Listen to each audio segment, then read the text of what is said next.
తిరుమల లడ్డు కల్తీ వ్యవహారం ఇంకా సద్దుమణగక ముందే మరో వివాదం తెరపైకి వచ్చింది. ఈసారి శబరిమల ప్రసాదంలో కల్తీ జరిగిందంటూ ఇప్పుడు మరో ప్రసాదంపై వివాదం రేగింది. శబరిమల ప్రసాదం అరవణలో కల్తీ జరిగిందని, అందులో మోతాదుకు మించి క్రిమి సంహారకాలు కలిశాయన్న విషయం బయటకు వచ్చింది.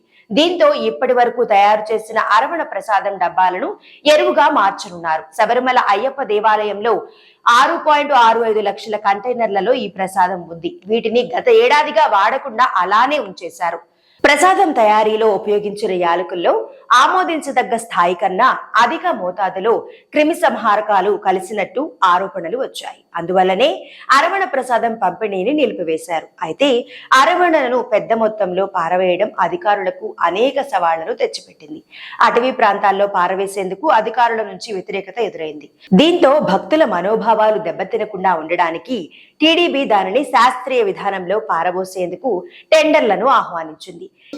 ఈ టెండర్లను కేరళకు చెందిన ఇండియన్ సెంట్రిఫ్యూజ్ ఇంజనీరింగ్ సొల్యూషన్స్ టెండర్లను దక్కించుకుందని టీడీపీ అధ్యక్షుడు పిఎస్ ప్రశాంత్ డిహెచ్ కు తెలిపారు. వారు కలుషితమైన ప్రసాదాన్ని ఎరువుగా మారుస్తాయని తెలిపారు.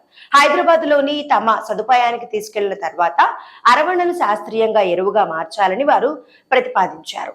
తొలుత కేరళలోని కొట్టాయంలో ఉన్న తమ గూడెంకి తీసుకువెళ్లి అక్కడి నుంచి హైదరాబాద్ కు తీసుకువెళ్తారు. అరవణను శాస్త్రీయంగా పారవేసేలా టీడీపీ అధికారులు చర్యలు తీసుకుంటారని తెలిపారు.